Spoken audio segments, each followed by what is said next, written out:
Joining us for more on what's going on in the economy is Lisa Cook, economics and international relations professor at Michigan State University. She, along with other economic advisors like Janet Yellen, met with Joe Biden and Kamala Harris last week to discuss the economic fallout from the pandemic.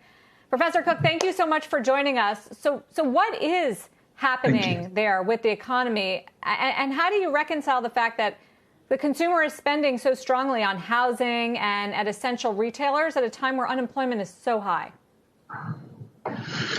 Well, I think that I'll take your last question first. It seems as though the recovery has largely been completed for high-income households.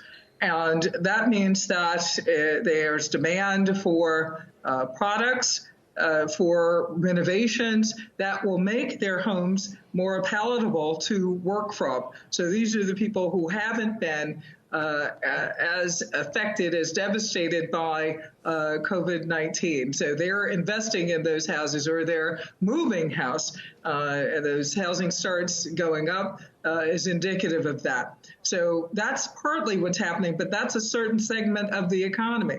There is still a large segment of the economy that has been deemed essential and is delivering all those groceries, is providing health care, for example, is packing meat, for example. So we are looking at different parts of the occupation distribution to assess what's happening with the economy. So that's the first thing. So that's how we could see housing starts going up. But we could also see rises in the stock market. That's where the recovery has come from for high-income households as well. And this is just the 2008 recovery, where the stock market recovered a lot faster than the overall economy.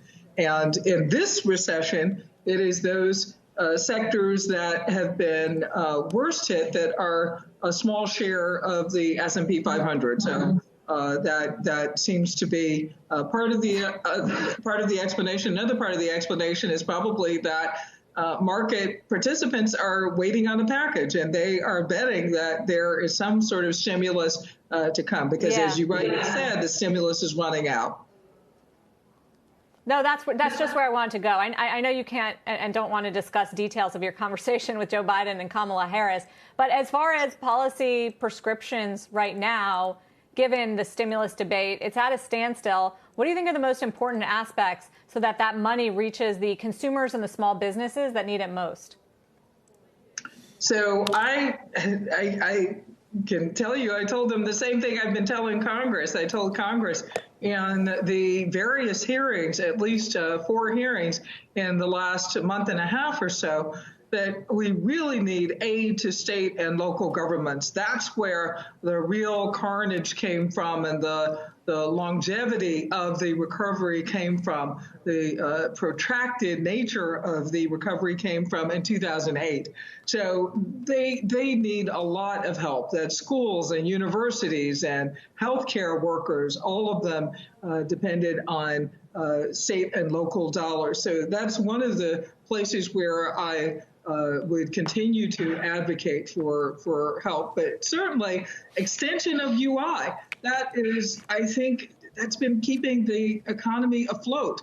The other things have been important. The direct federal payments of $1,200 for adults, $500 for children. The PPP program has been helpful. All of those things need to be extended, and they need to be extended with urgency. But I'll say all of those are secondary in comparison to a national strategy to address the coronavirus, because we wouldn't be here talking about a recession if there were not a coronavirus. So I really would emphasize addressing that, a national strategy, because there's too much arbitrage between states. States don't need to be competing for PPE. They need to be working together, and there needs to be a national coordinating mechanism for the markets that have arisen as a result of the coronavirus. You need a national testing strategy. I'm in a college town. We definitely need national policies because our students come from everywhere in the world and everywhere in the country.